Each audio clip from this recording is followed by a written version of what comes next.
지금 당신의 지갑이 털리고 있습니다. 아니, 정확히 말하면 앞으로 당신의 월급 통장이 국가에 의해 합법적으로 약탈당할 예정입니다. 나는 부자도 아닌데 무슨 소리냐? 하셨나요? 천만에요. 부자들이 떠나고 있기 때문에 당신이 타겟이 된 겁니다. 지난 1년 대한민국을 탈출한 초고액 자산가 2,400명이 싸들고 나간 현금만 무려 23조 원. 삼성전자, 현대차를 이끌던 자본이 한국을 손절하고 있습니다. 세금 낼 사람들이 사라진 대한민국. 텅 빈 국고를 채우기 위해 정부는 누구의 주머니를 털까요?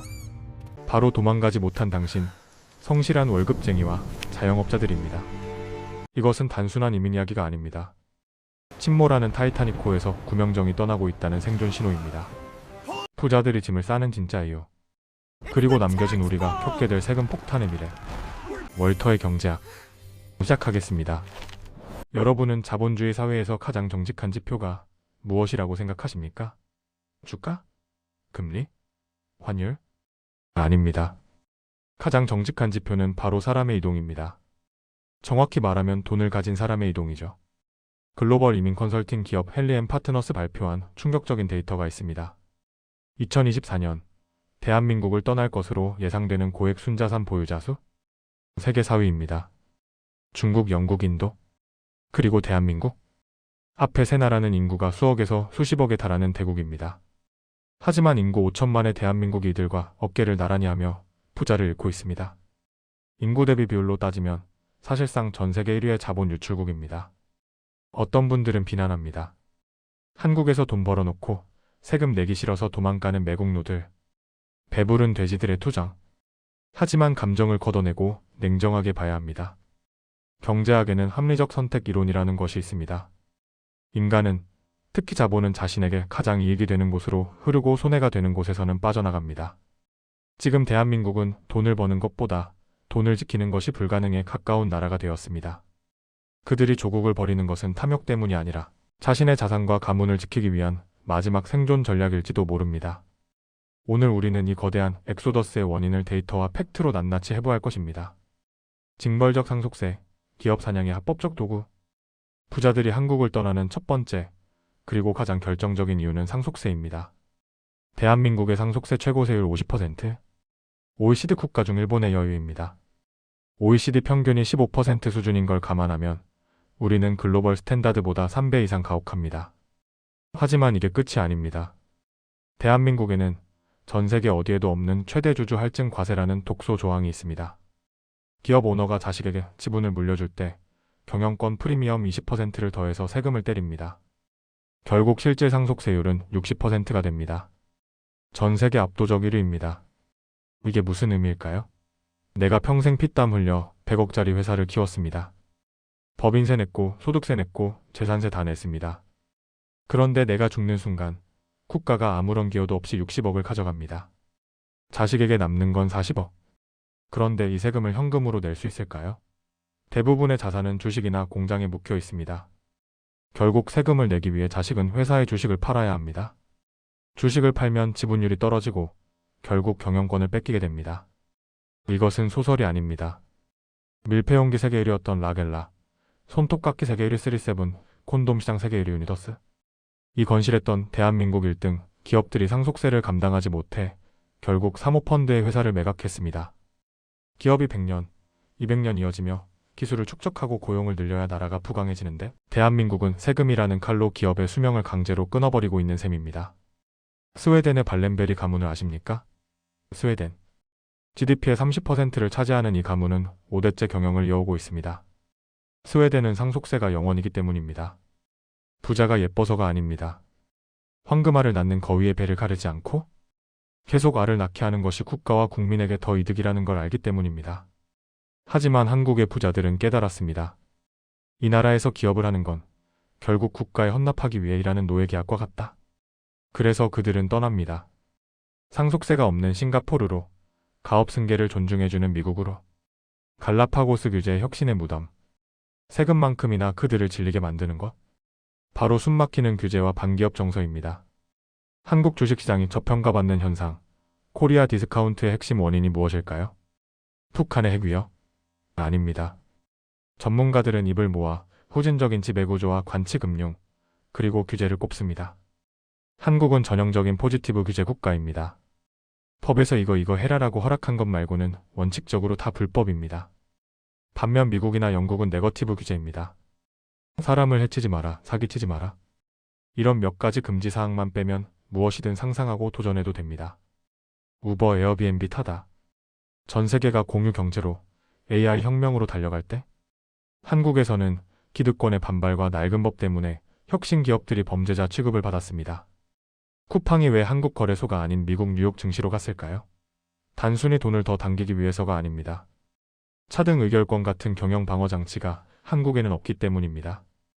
여기에 중대재해처벌법 같은 법안은 CEO에게 사고의 모든 책임을 묻고 감옥에 보냅니다. 경영상의 판단 미스도 배임죄로 걸어서 검찰 포토라인에 세웁니다. 한국에서 기업가는 존경의 대상이 아니라 잠재적 범죄자입니다. 성공한 자산가들은 생각합니다. 내가 왜 이 위험을 감수해야 하지? 그 돈은 이미 벌만큼 벌었는데 왜 감옥 갈 위험을 안고 한국에서 사업을 해야 하지? 그래서 그들은 한국 투자를 멈춥니다. 공장을 베트남으로 옮기고 법인을 미국으로 옮깁니다. 이것은 자본의 파업이자 대한민국 시스템에 대한 불신임 투표입니다. 부동산 정책의 배신과 자산 왜곡. 세 번째 이유는 대한민국 자산의 70%를 차지하는 부동산 시장의 왜곡입니다. 지난 몇 년간의 부동산 정책은 자산가들에게 씻을 수 없는 트라우마를 남겼습니다. 집을 가진 것이 죄인가? 다주택자를 투기꾼으로 몰아붙이며 취득세 12%, 양도세 중과 종부세 폭탄을 던졌습니다. 세금으로 집값을 잡겠다는 경제학 교과서에도 없는 실험을 강행했습니다. 결과는 어땠습니까? 부자들은 바보가 아닙니다. 그들은 세금 폭탄을 피하기 위해 가장 합리적인 선택을 했습니다.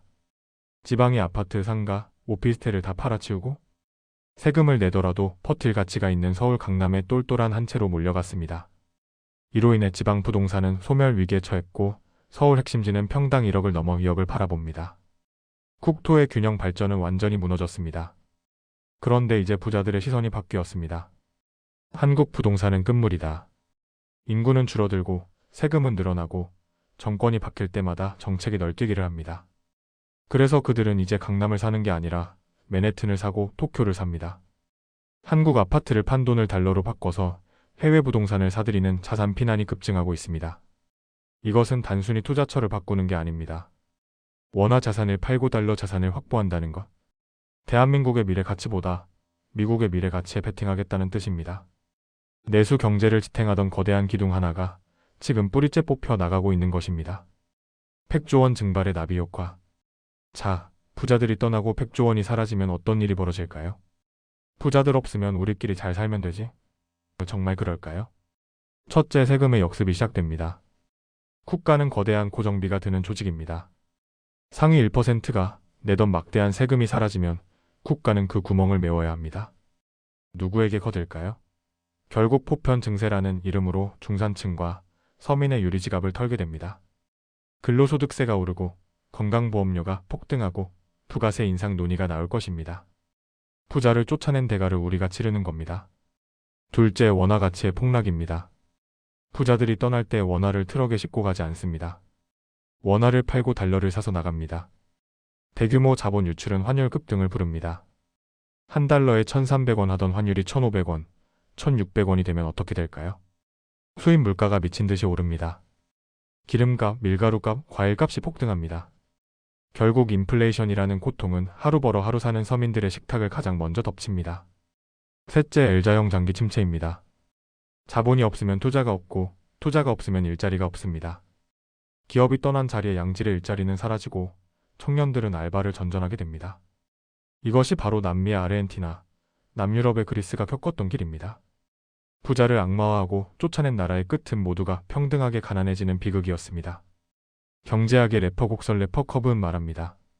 세율이 일정 수준을 넘으면 오히려 세금 수입이 줄어든다고요. 과도한 세금은 경제 주체의 의욕을 꺾고 탈출을 유도하기 때문입니다. 지금 대한민국은 이 위험한 임계점을 넘어선 지 오래입니다. 골든타임은 5분 전이다. 부자들의 이민. 이것은 한국 경제에 켜진 적색 경보입니다. 주식시장에서 외국인이 주식을 던지면 주가가 폭락하듯 대한민국이라는 나라의 가치가 떨어지고 있다는 가장 강력한 매도세 신호입니다. 정치인들은 여전히 표 계산에 바쁩니다. 부자 감세 반대, 재벌 개혁을 외치면 표가 나오기 때문입니다. 대중의 혐오를 부추기는 포퓰리즘이 가장 쉬운 정치 기술이기 때문입니다. 하지만 그 쇼가 끝난 뒤 텅 빈 곳간에 청구서를 받아들게 될 사람은 정치인이 아닙니다. 바로 우리 그리고 우리 아이들입니다. 자본은 물과 같습니다. 막으면 넘치고 억지로 가두면 썩거나 증발합니다. 물이 흐를 수 있도록 길을 터주고 머물고 싶은 웅덩이를 만들어줘야 합니다. 상속세를 글로벌 수준으로 현실화하고 갈라파고스 규제를 과감히 철폐해서 떠나려는 자본을 붙잡아야 합니다. 아니, 전 세계의 부자들이 돈을 싸들고 한국으로 오게 만들어야 합니다. 지금이 마지막 골든타임입니다. 한 번 떠난 자본과 신뢰는 다시 돌아오는데 수십 년이 걸리거나 영영 돌아오지 않을 수도 있습니다. 여러분은 어떤 선택을 하시겠습니까? 부자를 쫓아내고 다 같이 가난해지는 길입니까? 아니면 자본을 활용해 경제의 파이를 키우는 길입니까? 냉정한 현실 인식만이 내 자산을 지키는 유일한 무기입니다. 지금까지 월터의 경제학이었습니다.